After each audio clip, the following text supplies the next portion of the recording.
Are you just tired? Or are you staring at the wall at 9 p.m., feeling completely detached, dreading the next time someone yells mom or dad? There's a massive difference between normal parenting fatigue and clinical parental burnout, and today we are diving deep into it. Welcome to the Rising Parent Podcast, where we help you move from constant questioning to confident, grace-filled parenting. Today's episode is 10 Signs of Parental Burnout and How to Recover Quickly. I'm Tim. And I'm Edna. And before we jump into today's topic, we want to give you a quick reminder that we release new episodes of the Rising Parent Podcast every Monday and Friday. So whether you're commuting, folding a mountain of laundry, or hiding in the pantry with a snack, we're here with you twice a week. We also want to mention that we create this podcast to help families thrive, but also to raise funding for our nonprofit mobile food bank, Selfless Outreach. If you want to support the cause, you can visit selflessoutreach.org. Every bit helps us feed the underserved in our communities. And we'll have a link to Selfless Outreach right in the show notes for you. Now, let's get started.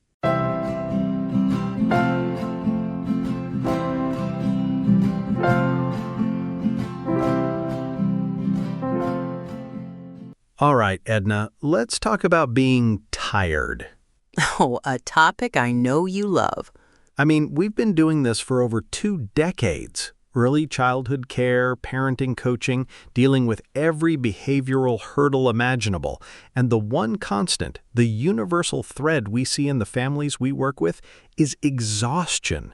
But recently in our coaching sessions, the word tired isn't cutting it anymore. Parents are burnt out, completely fried. Exactly. You know, when we hop on a Zoom call with a parent for a coaching session, you can see it in their eyes. It's a specific look. It's not just the dark circles from the early sleep-deprived months, though goodness, I have a massive soft spot for those days. It's this hollow, overstimulated gaze. Yeah, the 1,000-yard stare. Right. And I think we need to start by distinguishing between normal tiredness and clinical parental burnout, because so many parents we talk to just gaslight themselves. They think, oh, I'm just tired. All parents are tired. I just need a nap. But a nap doesn't fix burnout. If you are just normally tired, a good night's sleep or maybe an afternoon nap on a Sunday acts as a reset. You wake up feeling relatively refreshed, ready to tackle the chaos again. Burnout? Burnout is when you sleep for 9 hours, wake up, and you are still completely exhausted to your core. Your soul is tired. Mm-hmm. And it's not just the physical exhaustion, it's the sensory overload. This is something we see so much, especially with moms. Overstimulated mom syndrome is incredibly real. The constant touching, the noise, the sheer volume of questions. Oh, the questions. Why is the sky blue? What's for dinner? Where's my shoe? Exactly. I had a mom we were working with. Let's call her Sarah for privacy reasons. Sarah came to a coaching session in tears. She told me, Edna, I love my kids, but when my toddler hugs my leg, my skin actually crawls. I want to jump out of my own body. And she felt so much guilt about it. But that is classic sensory overload. Your nervous system is just fried from being on 24/7. Which segues perfectly into our deep dive today. We want to outline the 10 signs of parental burnout. If you're listening to this and checking these boxes, please know you aren't a bad parent. You're just running on an empty tank. So, Edna, what is sign number 1? Well, we already touched on it. Sign number 1 is profound exhaustion that sleep doesn't fix. This is exhausted parent syndrome at its peak. Your body feels heavy. You know that feeling when you're wading through water? That's how getting through a Tuesday feels. Yeah, absolutely. Which leads directly to sign number 2, emotional detachment. This is a big one, and it scares a lot of parents. You might feel emotionally distant from your children or your partner. You're going through the motions of parenting, making the sandwiches, doing the bath routine, reading the bedtime story, but you're entirely on autopilot. You don't feel that warm, fuzzy connection. Mm-hmm. And that detachment is actually a defense mechanism, right? Your brain is so overwhelmed that it starts shutting down emotional bandwidth just to survive the day. I remember a toddler we had in the daycare. We'll call him Leo for privacy reasons. Leo was going through a major biting phase. His dad was so burned out that when I brought it up to him, his reaction was just flat. No alarm, no frustration, just a blank, okay, what do we do? He was so detached just to protect himself from failing. Which is entirely understandable. When you hit that wall, you get sign number 3. Loss of joy and fulfillment. Think about the things you used to love doing with your kids. Maybe it was baking cookies or going to the park or even just wrestling on the living room floor. When you're burnt out, those activities feel like chores. They're just another thing on your to-do list. Oh, yeah. Ugh, now I have to go to the park and watch him go down the slide 50 times. Exactly. There's no joy in it. You're just clocking in and clocking out. Which brings us to sign number 4, being easily triggered or having a very short fuse. Tim, this is right up your alley with the behavioral challenges we see. When parents are burnt out, their window of tolerance shrinks to almost nothing, right? Absolutely. In our coaching sessions, we talk a lot about the window of tolerance. When you're rested and regulated, your child spilling a glass of milk is an oops, let's grab a towel moment. When you're in parental burnout, that same exact spilled milk feels like a personal attack. It's a catastrophe. You might find yourself yelling over tiny things, snapping at your spouse, or just feeling this bubbling rage right beneath the surface. And it's terrifying for the parent because they'll say, I'm not an angry person. Why am I yelling over spilled milk? It's because your nervous system is perceiving everyday parenting stressors as massive threats. You're in fight or flight mode constantly. And when you're in that mode, you get sign number 5, brain fog and forgetfulness. You know, leaving your keys in the refrigerator, forgetting about school dress-up days, losing your train of thought mid-sentence. I mean, to be fair, I do that anyway. Well, true. But with burnout, it's severe. Your cognitive load is maxed out. You're holding so many schedules, emotional needs, and mental checklists that your brain literally starts dropping files. We worked with a family. Let's call the mom Chloe for privacy reasons. She missed 3 consecutive pediatric appointments. She wasn't irresponsible. She was a phenomenal mother, but her burnout was so severe that her working memory was just shot. Which is so common. Moving on to sign number 6, physical symptoms. Burnout isn't just in your head, it manifests in your body. We hear about chronic headaches, stomach aches, tight jaws from grinding teeth at night, back pain, or getting every single cold your kid brings home because your immune system is compromised by stress. It's your body's way of flashing a giant neon check engine light. If you won't listen to the emotional cues, your body will force you to pay attention physically. Yes, and how do we usually cope with that? With escapism. Oh boy, doom scrolling. Yep, doom scrolling on your phone for 2 hours when you should be sleeping, binge watching shows until 2 a.m., or my personal favorite, the extra long bathroom break. The sanctuary. I remember a dad we did some coaching with. Let's call him Marcus for privacy reasons. Marcus confessed that he would pull into his driveway after work and just sit in his car for 30 minutes, scrolling on his phone, delaying walking into the house because the chaos inside felt unmanageable. That escapism is a massive red flag for burnout. It really is. You just want a break from reality, which ties into sign number 8, feeling trapped or resentful. This is a really tough one to admit out loud, but so many parents feel it. You might look at your single friends or even your partner if they get to leave the house for work and feel deeply resentful. You might even have fleeting thoughts of, what did I do with my life? I'm trapped in this role. And let's be clear, having those thoughts doesn't mean you don't love your children. Not at all. It just means you are overwhelmed by the relentless 24/7 demands of the role. You can love your children fiercely and still resent the sheer volume of work that parenting requires. Beautifully said, Tim. Now, sign number 9 is sensory overload. We touched on this earlier with the touched out mom example, but it goes beyond touch. It's the visual clutter, the toys all over the floor. It's the auditory clutter, the iPad playing a cartoon in one room, a toy singing a terrible song in another, someone crying. Oh, the singing toys. The worst, but honestly, when you're burned out, everyday stimuli feel like a physical assault. We had a mom, let's call her Jen for privacy reasons, and she told us in a coaching session that the sound of her toddler chewing his cereal made her want to scream. She had sensory misophonia, strictly induced by exhaustion. Wow. Yeah, when your bucket is that full, even a drop of water makes it overflow. And finally, sign number 10, the guilt and shame loop. The worst part of it all. It really is. You snap at your kids, you feel detached, you hide in the bathroom, and then you beat yourself up for it. You tell yourself, I'm a terrible parent. Everyone else on Instagram is baking organic muffins and doing sensory bins, and I'm just trying to survive until bedtime. The comparison game mixed with burnout is a toxic cocktail.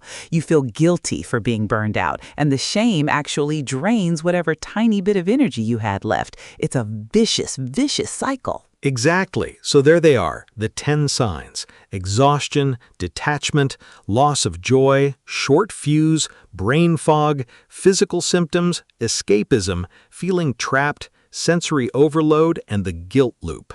If you are nodding your head right now, or maybe even tearing up while driving to work, take a deep breath.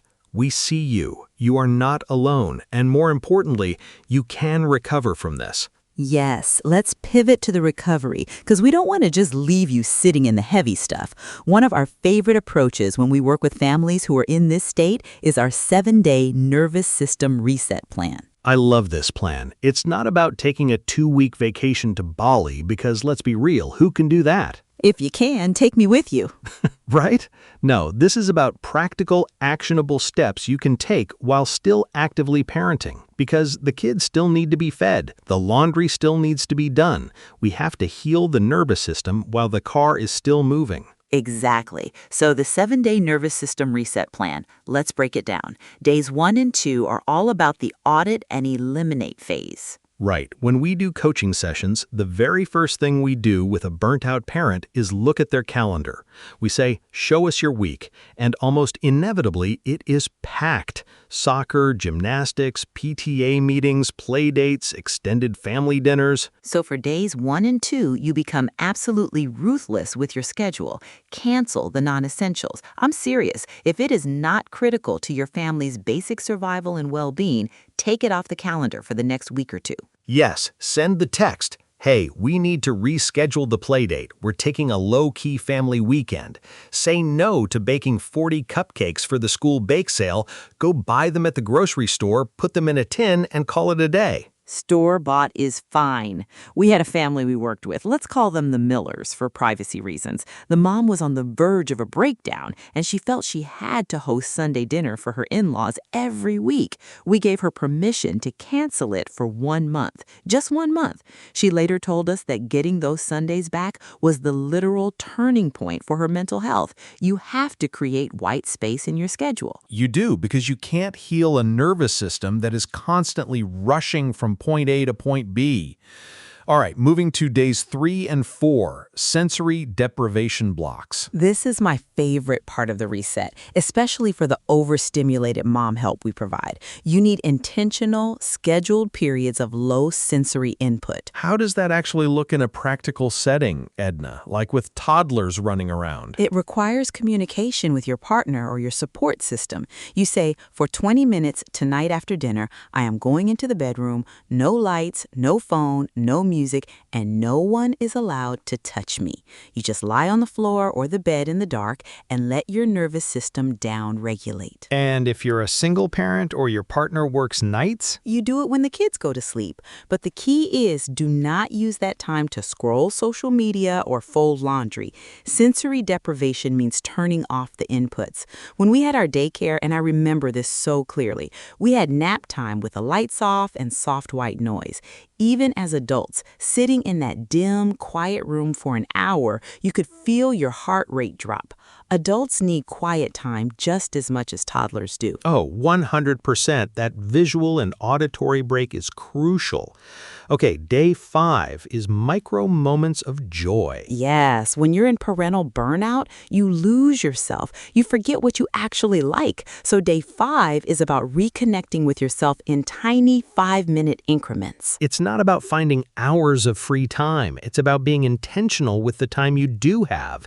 If you love reading, read 2 pages of a novel while the pasta water is boiling. If you love a certain type of music, not the kids' music, your music, put your headphones in while you're folding clothes. We had a dad in a coaching session. Let's call him David for privacy reasons. He was a huge music guy, played guitar in college, but hadn't touched it in years because he felt guilty taking the time. We challenged him to just hold the guitar for 5 minutes a day, not even play a full song, just sit on the couch with it while his kids were playing with blocks. That micro moment brought a piece of his identity back. That's such a great example. You have to remind your brain that you are a human being, not just a caregiving machine. Now, day 6, rebuilding connection with kids. Notice we didn't put this on day 1. Right. You cannot pour from an empty cup. You have to do the audit, the sensory break, and the micro joy before you try to fix the connection with your children. Exactly. By day 6, your nervous system should be a little more settled. So now you engage in low-stakes, child-led play. Keyword, low stakes. Very low stakes. Don't try to build a complicated craft from Pinterest that requires hot glue and patience you don't have. Just sit on the floor. Let them crawl on you. Let them bring you a toy. We used to see this all the time in the daycare setting. The children who felt the most connected weren't the ones doing the most elaborate activities. They were the ones whose caregivers just got down on their eye level and existed with them. Just lie on the carpet and say, okay, what are we playing today? Give it 10 minutes of undivided, no phone in the room attention. It repairs that emotional detachment we talked about in sign number 2. It really does. It flips the script from parenting as a chore back to, I enjoy this little person. And finally, day 7, setting sustainable boundaries. The reset won't work if you go back to your old habits on day 8. Right. Day 7 is about looking forward. What boundary do you need to keep in place so you don't end up burned out again next month? Maybe the boundaries with your partner. I need Tuesday nights completely off duty to go to a workout class. Maybe the boundaries with your kids. From 1 to 2 p.m. on weekends, everyone is in their rooms for quiet time. Or maybe the boundary is with yourself. I will not open my work email after 6 p.m. Setting boundaries is the ultimate antidote to exhausted parent syndrome. We worked with a couple recently. Let's call them the Harrisons for privacy reasons. They realized their burnout was stemming from the fact that they never had an evening to themselves. Their kids were constantly coming out of their rooms until 9:30 or 10 at night. Oh, the jack-in-the-box routine. Exactly. So the sustainable boundary we helped them implement was a strict boundary around bedtime. It wasn't easy at first. There were some tears and pushback from the kids, but once that boundary was firm, the parents got their evenings back. They got 2 hours of adult time every night, and it completely cured their burnout. It's amazing what a little predictability and structure can do for a parent's mental health. It really is. So let's quickly summarize our key takeaways for today's episode. Yes. First, acknowledge that parental burnout is real and it is distinct from normal tiredness. If sleep isn't fixing it, it's burnout. Second, watch out for the 10 signs: profound exhaustion, emotional detachment, loss of joy, a short fuse, brain fog, physical symptoms, escapism, resentment, sensory overload, and the guilt loop. Don't gaslight yourself. If you're feeling these, your body is asking for help. And third, utilize the 7-day nervous system reset.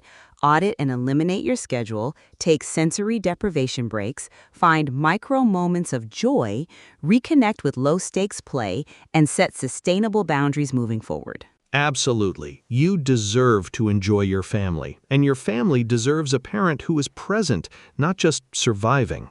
If you are in the thick of it right now, give yourself some grace. Implementing just one of these steps today can start turning the ship around. We believe in you. You are doing a hard, beautiful job. Well said, Edna.